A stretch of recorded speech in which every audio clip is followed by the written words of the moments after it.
Hello বন্ধুরা, সেটা village food cooking চ্যানেলে আপনাদের সবাইকে আবারও স্বাগত জানাচ্ছি। আশা করছি আপনারা সবাই খুবই ভালো আছেন আর সুস্থ আছেন।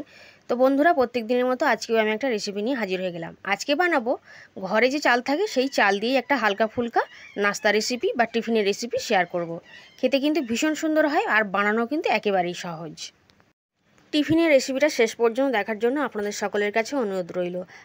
আর আজকে যদি চ্যানেলে নতুন এসে থাকেন, চ্যানেলটা সাবস্ক্রাইব করে পাশে থাকার অনুরোধ রইল। আর বন্ধুরা, অবশ্যই করে পাশে থাকা অল নোটিফিকেশানটা আপনারা অন করে নেবেন, যাতে করে আমি যখনই কোনো রেসিপি ছাড়বো সবার আগেই আপনার কাছে পৌঁছে যাবে। চলুন তাহলে হালকা ফুলকা রেসিপিটা বানিয়ে ফেলা যাক। তো বন্ধুরা, টিফিনটা বানানোর জন্য আমি এখানে ঘরে যা চাল ছিল সেই চালই কিন্তু নিয়েছি, মানে যে চালে আমাদের ভাত রান্না হয়। আপনারা চাইলে আতপ চালও নিয়ে নিতে পারেন। তো সেই চালটা আমি ভালো করে ধুয়ে একটু ভিজিয়ে রেখেছিলাম। তো 1.5 ঘন্টা মতন ভিজিয়ে রেখেছিলাম। এখন আমি সমস্ত চালটা এরকম মিক্সির জারের মধ্যে নিয়ে নেব, কিন্তু জলটা ঝারিয়েই কিন্তু নিতে হবে। জল শুদ্ধ চালটা কিন্তু দিলে হবে না। তো সমস্ত সব চালটা আমি মিক্সির জারের মধ্যে নিয়ে নিয়েছিলাম। আর আমি এখানে 2 কাপ চাল কিন্তু নিয়েছি, মানে এই কাপের মাপ করে। আর দিয়ে দিলাম 1 কাপ পরিমাণে সুজি। সুজিটা দিলে কিন্তু বন্ধুরা রেসিপিটা খুবই নরম হবে, হালকা ফুলকা হবে, খেতেও ভালো লাগবে। আর দিয়ে দিলাম 1 কাপ পরিমাণে জল। জল কিন্তু বেশি দেওয়া যাবে না। এরকম একটা মিহি পেস্ট কিন্তু বানিয়ে নিয়েছিলাম। মিক্সির জার থেকে একটা গামলার মধ্যে পেস্টটাকে আমি বার করে নিচ্ছি। বানানো কিন্তু বন্ধুরা ভীষণ সহজ। এখন সমস্ত পেস্টটা আমি মিক্সির জারের মধ্যে থেকে বার করে নিয়েছি। আর ওই চায়ের কাপটাই মেপে আমি 1 কাপ চিনি দিয়ে দিচ্ছি। আর দিয়ে দেব 100 গ্রাম টক দই।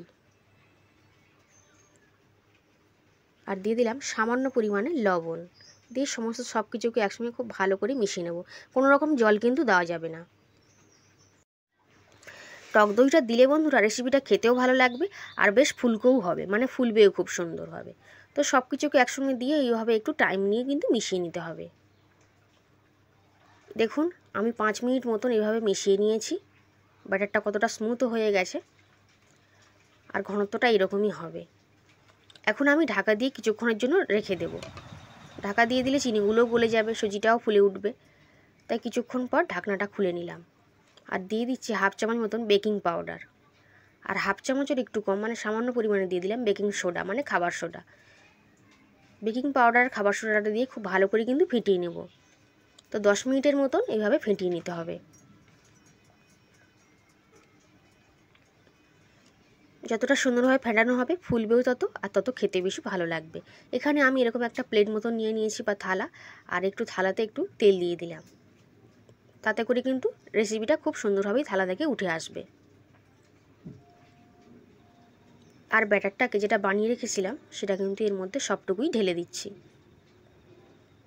ব্যাটারের ঘনত্বটা কিন্তু বন্ধুরা এই রকমই হবে, এর থেকে ঘন বা পাতলা কিন্তু হবে না। পাতলা হলে কিন্তু রেসিপিটা ভালো হবে না বা টিফিনটা ভালো হবে না।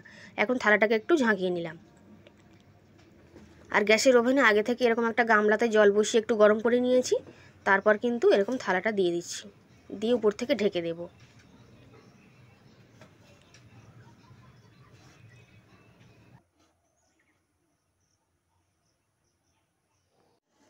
দশ মিনিট পর ঢাকনাটা আমি খুলে নিয়েছি। আর কয়েকটা কাজু বাদামকে নিয়ে উপর থেকে আমি একটু দিয়ে দিচ্ছি, এতে করে দেখতে সুন্দর লাগবে। আমি এখানে কাজু বাদাম দিলাম, আপনারা আপনাদের পছন্দ মতন যে কোনো ড্রাই ফ্রুটস দিয়ে সাজিয়ে দিতে পারেন। 10 মিনিট পরে দিয়েছি, কারণ আগে দিলে কিন্তু এগুলো ভিতরে চলে যেত। তো আবারও ঢাকনা দিয়ে ঢেকে দিলাম। এখন টিফিনটা কিন্তু আমার হয়ে গেছে। তো গ্যাসের ওখানে আলো নেই, সেই জন্য আমি একটু নামিয়ে নিয়েছি। আর কাঠিটা দিয়ে দেখে দিলাম কাঠির গায়ে কিন্তু কিছুই লেগে নেই, মানে ভিতর থেকে খুব সুন্দরভাবে হয়ে গেছে। তো আমি কিছুক্ষণ রেখে নিয়েছিলাম, তো ঠান্ডা হয়ে গেছিলো। একটা থালার মধ্যে নিয়ে নিয়েছি। একেবারে ধবধবে সাদা, খুব সুন্দর কিন্তু দেখতে হয়েছে। দেখুন, খুবই সুন্দর, খেতেও হয়। তো প্লেটটা থেকে আমি তুলে এই প্লেটে নিয়ে নিয়েছি। আর একটু ঠান্ডাও হয়ে গেছে। এখন কিন্তু কেটে নেব। আপনারাও কিন্তু খুব সহজে বাড়িতে যে কোনো চাল দিয়েই, মানে আতপ চাল ছাড়াও নিজেরা যে চাল দিয়ে ভাত রান্না করা হয় সেই চাল দিয়েও কিন্তু বানানো যাবে। আর তাতেই কিন্তু খেতে ভীষণ সুন্দর হয়। একটা স্বাস্থ্যকর কিন্তু টিফিন সকালে বা সন্ধ্যার দিকে বানিয়ে নিতে পারেন। তো এটাকে আমি খুব সুন্দর করে কেটে নিচ্ছি। আর বাড়িতে বানালে বন্ধুরা বাচ্চা থেকে বড় সবাই কিন্তু খুবই আনন্দ করে খাবে। এখন একটা পিস নিয়ে দেখিয়ে দেবো যে কতটা সুন্দর হয়েছে। একেবারে নরম তুলতুলে এবং ভীষণ স্পঞ্জি কিন্তু হয়। রেসিপিটা কেমন লাগলো কমেন্ট করে অবশ্যই জানাবেন। ভালো লাগলে অবশ্যই আপনারা বাড়িতে বানিয়ে খাবেন। আর অবশ্যই চ্যানেলটিকে লাইক করবেন, শেয়ার করবেন, সাবস্ক্রাইব করে পাশে থাকবেন। আজ তাহলে এই পর্যন্তই, আবার হাজির হয়ে যাব অন্য কোনো রেসিপিতে।